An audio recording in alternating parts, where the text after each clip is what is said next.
అదేవిధంగా గద్దరన్న ఒక పాట రాయాలి. అమరవీళ్ళ మీద పాట రాసిండు.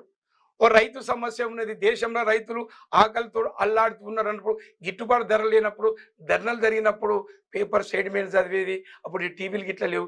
చూసి ఏం చేసిందంటే రైతు సమస్య మీద పాట రాయాలని పాట రాసిన చరిత్ర అది గద్దరన్నకు. నాన్న ఏమి బతుకులు ఏమి బతుకన్నా, రైతన్న బతుకులు ఎటి బతుకులు మట్టి బతుకన్నా, ఏమి బతుకులు ఏమి బతుకన్నా, రైతన్న బతుకులు ఎట్టి బతుకులు మట్టి బతుకన్నా, నీ చెయ్యి గాలని రోజు లేదన్నా, చైతన్న నీది చెమటగాలని గడియలేదన్నా, కూడబెట్టినదేమీ లేవు కుప్పలోలే అప్పు తప్ప, కూడబెట్టినదేమీ లేదు కుప్పలోలే అప్పు తప్ప, కూటికేమో దూరమైతివి కాటికేమో దగ్గరైతి, ఏమి బతుకులు ఏమి బతుకన్నా, రైతన్న బతుకులు ఎట్టి బతుకులు మట్టి బతుకన్నా, మారుకట్లో రేటు ఉందని రైతన్న నీవు 2 గుంటల చెరుకు దొక్కావు, ఎండ మీద ఎండ కొడితే బావిలూటం ఆగిపోయే, ఎండ మీద ఎండ కొడితే బావిలూటం ఆగిపోయే, పాయి పూటగా తీసినావు 4 పైపులు వేసినావు, పాయి పూటిగా తీసినావు 4 పైపులు వేసిన, ఈ సేదు చెమటను దారపోసి చెరుకు రసముకు తీపిపోతు, ఏమి బతుకులు ఏమి బతుకన్నా, రైతన్న బతుకులు ఎట్టి బతుకులు మట్టి బతుకన్నా. ఇట్లా ఆ రైతు కష్టాల మీద చాలా, అప్పుడు ఎండాకాలం వస్తే నీళ్ళు లెక్క పంటలన్నీ నిండిపోయేది. అప్పుడు రైతుల మీద రాసిన గొప్ప కళాకారుడు, ప్రపంచ గాయకుడు మన గద్దరన్న. ప్రజల కష్టాల సుఖాల మీద రాసిన పాట గద్దరన్నకు ఉంటుందన్న. అన్న ఇప్పుడు గద్దరన్న కూడా గవర్నమెంట్ హాస్పిటల్ మీద కూడా పాట పాడిండు కదా, ఆ పాట ఒకసారి పాడరా. అయితే అప్పుడు వరంగల్ ఎంజిఎం అంటే చాలా పెద్ద హాస్పిటల్ అన్న. ఆ హాస్పిటల్కి అప్పుడు గేట్ కాడించి వెళ్ళి చిట్టి కాంచి వెళ్ళి కొంచెం 10 రూపాయలు 20 రూపాయలు తీసుకొని లంచం ఉండే. అది అప్పుడు గద్దరన్న ఏం చేశారు, మరి ఎంజిఎంలా ఇట్లా జరుగుతున్నదా, అక్కడ వచ్చే చాలా పల్లెటూరు ప్రతి ఒక్క గ్రామంకి అప్పుడు ఇంత పెద్ద పెద్ద హాస్పిటల్ కూడా లేవు. చిన్న అది చిన్న అప్పుడు హాస్పిటల్ లేవు. అది ఎంజిఎం పెద్ద హాస్పిటల్, గవర్నమెంట్ హాస్పిటల్. అక్కడ కొంచెం లంచం తీరుండే. మరి ఏం చేయాలన్నప్పుడు గద్దరన్న ఏం చేసిండు, అరే పాట రాద్దామని పాట రాసిందన్న.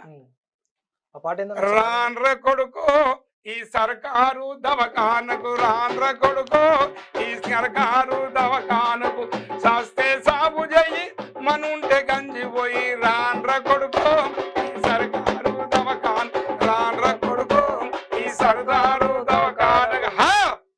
అరే గేటు కాడ లంచం, అరే లైన్ కాడ లంచం, అరే గేటు కాడ లంచం, అరే లైన్ కాడ లంచం, అరే మంచానికి లంచం, అరే కంచానికి లంచం, అరే చిట్టి కాడ లంచం, అరే గేటు కాడ లంచం, అరే మంచానికి లంచం, అరే కంచానికి లంచం, పాలుంటే రొట్టె లేదు, పాలుంటే రొట్టె లేదు, పాలుంటే రొట్టె లేదు, రొట్టుంటే పాలు రావు, పలు 2 ఉంటే పలు రొట్టె 2 ఉంటే పలు పోసే నర్సు రాదు,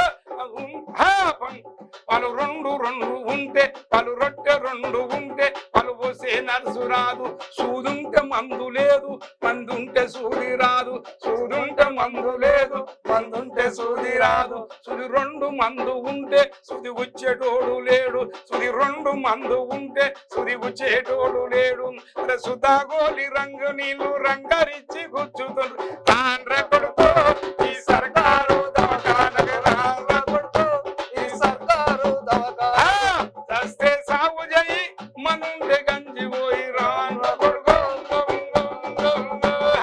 రాన్ర కొడుకో ఈ సర్కారు దవకానకు, రాన్ర కొడుకో ఈ సర్కారు దవకానగా. అంకమ్మ చెరువు కింద కొల్లోల రాములన్న, అంకమ్మ చెరువు కింద కొల్లోల రాములన్న, దుఃఖేమ దున్నుతుంటే తుమముళ్ళు ఇరిగినాది, దుఃఖేమ దున్నుతుంటే తుమముళ్ళు ఇరిగినాది, కాలంత వాసినాది సీమంత పోసినాది, కాలంత వాసినాది సీమంత పోసినాది, సీమంత పోసినాది చిచ్చు చిచ్చుమాయే, సీమంత పోసినాది అరే సిచ్చు సిచ్చుమాయే, పుట్టుకుంట మెంటుకుంట దవకానకేమో పోతే, పుట్టుకుంట మెంటుకుంట దవకానకేమో పోతే, సలాం సారు అంటే మాలాము రాసినాడు, సలాము సారు అంటే మాలాము రాసినాడు, మాలాము రాసుతేను కాలంత వాసినాది, మాలాము రాసుతేను కాలంత వాసినాది, సారు అంటే అది అంతేనా అని చెప్పే, ఇది ఎట్లా సారు అంటే అది అంతేనా అని చెప్పే, అట్లయితే ఎట్లనంటే ఇంటి కాడగలు మానే,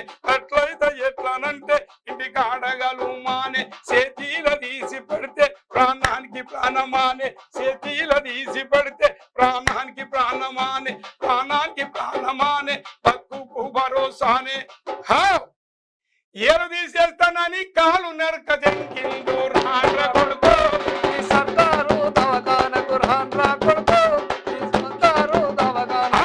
రాండ్ర కొడుకో సర్కారు దవాఖానకు రాండ్ర కొడుకో సర్కారు దవాఖానకు.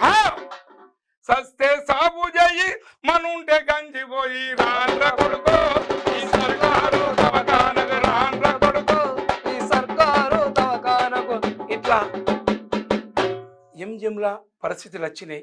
ఈ పాట రాసిండు. అరే ఇదంతా జరిగేదంతా అన్నల కాడిపోయిందని అప్పుడు లంచగొండితనం బందైంది. ఎందుకంటే అక్కడ చాలా పేదవాళ్ళు వస్తారన్న, గ్రామీణ ప్రాంతాలకి ముండ్లు గుచ్చి కొయ్యలు గుచ్చి అట్లా వచ్చినప్పుడు ఇది శాశ్వతంగా ప్రజలకు ఇన్నాక అక్కడ కొంత అవినీతి పోయింది. కానీ ఇప్పుడు మాత్రం ప్రభుత్వాన్ని కూడా మేము విజ్ఞప్తి చేస్తున్నాం మా కళాకారులుగా. ఎందుకంటే ప్రజల చైతన్యం చేసే బాధ్యత గద్దరన్న మా మీద పెట్టిపోయిండు. ప్రభుత్వం కూడా ఇప్పుడు ఏం చేయాలంటే ఎక్కడైతే అవినీతి జరుగుతున్నదో అవినీతిని అరికట్టాలని ఈ వేదిక నుంచి మన క్యూ న్యూస్ కూడా ఈ న్యూస్ నుంచి మా కళాకారులందరి పక్షాన ప్రభుత్వానికి మన ముఖ్యమంత్రి రేవంత్ రెడ్డి గారికి కూడా, ఎందుకంటే ఇక్కడ చాలా పేదవాళ్ళు వస్తారు, డబ్బున్నోళ్ళకు పెద్ద హాస్పిటల్ ఉన్నాయి, ఆ చిన్న కుటుంబాలు వస్తుంది వాళ్ళందరికీ గొప్పగా సేవ చేస్తున్నారు. ఇంకా ఈ కరప్షన్ లేని మందులు వస్తున్నాయి సార్, నమ్మాలి మీరు. మందులు పేదవాని మీద మందులు వస్తే వాళ్ళు బయట పోయి అమ్ముకుంటున్నారు. సూపరింటెండెంట్ కూడా ఈ విజ్ఞప్తి చేస్తున్నారు. ఎందుకంటే డాక్టర్ చాలా విలువైన చదువు, ఒక ప్రాణాలు పోస్తారు, ప్రాణాలు ఇస్తారు. ప్రాణం పోసే విద్య చదివిన వాళ్ళు వాళ్ళు చిన్న చిన్న కూలి వాళ్ళు ఎక్కడి నుంచో చూసుకొని వచ్చేటోళ్ళకు వాళ్ళకు ఇచ్చే మందులు అమ్ముకుంటున్నారు. ఎందుకంటే అది బంద్ కావాలని మన క్యూ నుంచి రాష్ట్ర ప్రజల నుంచి కూడా ఒక కళాకారు నుంచి మేము ముఖ్యమంత్రి రేవంత్ రెడ్డి గారికి. ఇప్పుడు ప్రజెంట్ కూడా హాస్పిటల్లో బెడ్లు కూడా దొరకట్లేవే. అదే కదా మన బాధ. ఇక్కడ బెడ్ దొరుకుతలేవు, వాడు ప్రైవేట్ హాస్పిటల్ పోతే వాళ్ళు ఉన్న ఎకరం జాగా అమ్మి లాస్ట్ శవాన్ని కూడా ఇస్తారు తప్ప వాళ్ళ ప్రాణంతో కూడా ఇంటికి వస్తలేదు. వచ్చిన బాధ. మీరు తెలుగు స్పష్టంగా చదవగలుగుతారా? తెలంగాణ యాస మీద మంచి పట్టు ఉందా?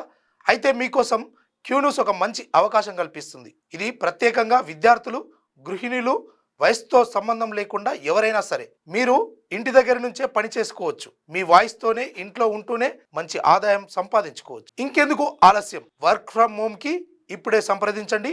మా నెంబర్లు 8688926084, 8143001981.